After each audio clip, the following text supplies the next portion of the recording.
জুলাই গণঅভ্যুত্থানের ইতিহাস লিখতে গেলে যে নামটি সবার আগে উচ্চারিত হয় তিনি আবু সাঈদ। বুক চিতিয়ে দু হাত প্রসারিত করে গুলির সামনে দাঁড়িয়ে থাকা সেই মুহূর্ত শুধু একটি ভিডিও ফুটেজ নয়, রংপুরের এই তরুণের আত্মত্যাগ বদলে দেয় আন্দোলনের গতি, নাড়িয়ে দেয় পুরো দেশকে।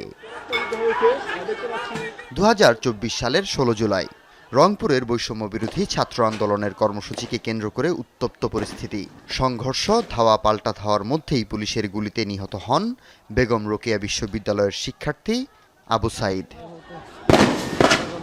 ইংরেজি বিভাগের 12তম ব্যাচের শিক্ষার্থী আবু সাঈদ ছিলেন রংপুর অঞ্চলের অন্যতম সমন্বয়ক। 1 জুলাই বিশ্ববিদ্যালয় ক্যাম্পাসে প্রথম মিছিল ও মানববন্ধনের অন্যতম সংগঠকও ছিলেন তিনি। এখানে আমাকে ছাত্রলীগের সভাপতি আমাকে চর থাপ্পড় মারছে। 11 জুলাই নানান হুমকি আর হামলার কথা গণমাধ্যমে বলেছিলেন আবু সাঈদ। তখন তার সাথেই ছিলেন আরেক সমন্বয়ক সুমন। আবু সাঈদ ভাই সন্ত্রাসী, পুলিশ প্রশাসন এবং সকলের কাছে চক্ষুশূল হয়েছিলেন এবং মনে করা হয়েছিল যে শহীদ আবু সাঈদকে যদি দমানো যায় তাহলে রংপুরের আন্দোলনকে দমানো যাবে। 11 জুলাই বাংলা ব্লকেট কর্মসূচির আগে আন্দোলন থেকে সরে দাঁড়ানোর জন্য কয়েকজন সমন্বয়কের উপর চাপ সৃষ্টি করা হচ্ছিল, কিন্তু সিদ্ধান্ত বদলায়নি আবু সাঈদ, বরং আন্দোলন চালিয়ে যাওয়ার ঘোষণা দিয়ে এগিয়ে যান। 16 জুলাই সকাল উত্তাল রংপুর। শিক্ষার্থীদের মিছিলে এগিয়ে যায় বিশ্ববিদ্যালয়ের 1 নম্বর গেটের দিকে। সেখানে বাধা, লাঠিচার্জ, তবুও থামে না মিছিল। আমরা যখন সামনের দিকে আগাতে যাই, আমাদের সামনে 2টা সারিকে তারা আক্রমণ করে। সেই সময় একজন পুলিশ এসে আমার গেঞ্জি ধরে আমাকে রিকশার সাথে একটা ধাক্কা দেয়। লালবাগে পৌঁছে মিছিলে যোগ দেন আবু সাঈদ। আবারও পুলিশের বাধা, লাঠিচার্জে আহত হন তিনি। এরপর শুরু হয় গুলি। ঠিক সেই মুহূর্তে সড়ক বিভাজকের উপর দাঁড়িয়ে 2 হাত প্রসারিত করেন আবু সাঈদ। কয়েক সেকেন্ড পরই তাকে লক্ষ্য করে ছোড়া হয় গুলি। লুটিয়ে পড়েন তিনি। আহত হয় আরো কয়েকজন শিক্ষার্থী। আবু সাঈদ ওখানে থাকা অবস্থায় ওকে মারতে মারতে এখানে আনে। এখানে ও হাতে একটা লাঠি ছিল, লাঠি থাকা অবস্থায় হাতে এরকম করে, কিন্তু তারপরও 4-5 জন পুলিশ ওকে একদম বেধড়ক মারে। গুলিবিদ্ধ আবু সাঈদকে উদ্ধার করতে ছুটে যান RCCI স্কুল অ্যান্ড কলেজের শিক্ষার্থী সিয়াম হোসেন আয়ান। উদ্ধার করতে গিয়ে আহত হন তিনিও। হঠাৎ করে বিশ্ববিদ্যালয়ের গেট থেকে 5 জন পুলিশ একসাথে দৌড়ে এসে আবু সাঈদকে দেখি ঠিক এখানে তার ঠিক মাথায় লাঠি দিয়ে আঘাত করে।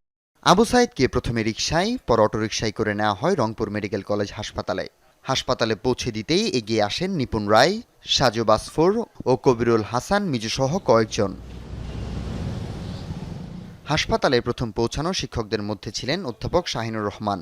পরে আসেন ডক্টর তুহিন ওবায়দুদ সহ অন্যান্য শিক্ষকরা। বিকেল 4টা 5 মিনিটে কর্তব্যরত চিকিৎসক ডাক্তার আশিকুল আরেফিন আবু সাঈদকে মৃত ঘোষণা করেন। তার ক্ষতবিক্ষত লাশটা আমি দেখতে পাই। ডিটেলস আমি খাতায় তুলে একটা ডেথ সার্টিফিকেট ইস্যু করে তখন আমরা রোগীর সেই আবু সাঈদের পরিবারের কাছে সেটা হস্তান্তর করি। মৃত্যুর পরও থামেনি উত্তেজনা। মরদেহ নিয়ে শিক্ষার্থী ও পুলিশের মধ্যে তৈরি হয় টানাপোড়েন।